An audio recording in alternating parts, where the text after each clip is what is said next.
Web series Mirzapur का दूसरा season release हो चुका है। सीरीज में पंकज त्रिपाठी, दिव्येंदु शर्मा, श्वेता त्रिपाठी, अली फजल जैसे सितारों ने काम किया है। हालांकि कहानी को दिलचस्प बनाने के लिए इस बार कुछ नए सितारों को भी सीजन में जोड़ा गया है।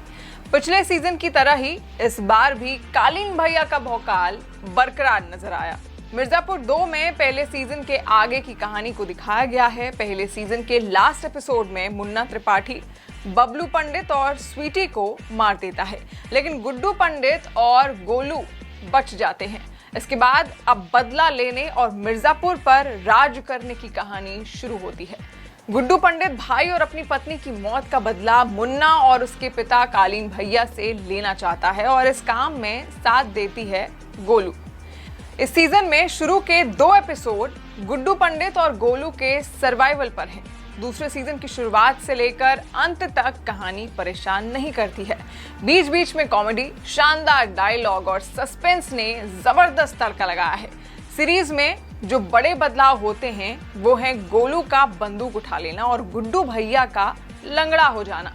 कालीन भैया की पत्नी का किरदार आगे आगे निखर कर आता है। इस बार कहानी मिर्जापुर से निकलकर लखनऊ तक पहुंचती है। गुड्डू पंडित के बदलने की आग और मुन्ना भैया का गद्दी से जुड़ा लालच पूरी सीरीज में स्वाद जमाए रखता है। गुड्डू पंडित अपनी पूरी ताकत के साथ वापसी करता है। लखनऊ में इन्वेस्टमेंट का बिजनेस चलाने वाला रॉबिन और जौनपुर का बाहुबली रति शंकर शुक्ला का बेटा शरद सीरीज को और रोचक बना देता है। कहानी बढ़ने के साथ साथ इन किरदारों की अहमियत समझ आती है। अब मिर्जापुर की गद्दी पर कौन बैठता है ये जानने के लिए आपको वेब सीरीज देखनी पड़ेगी। मिर्जापुर के पहले सीजन के बाद सीरीज के डायरेक्टर गुरमीत सिंह और मिहिर देसाई के लिए इस बार पहले से ज्यादा बड़ी चुनौती थी। इस बार भी वो दर्शकों को बांधे रखने में कामयाब हुए हैं।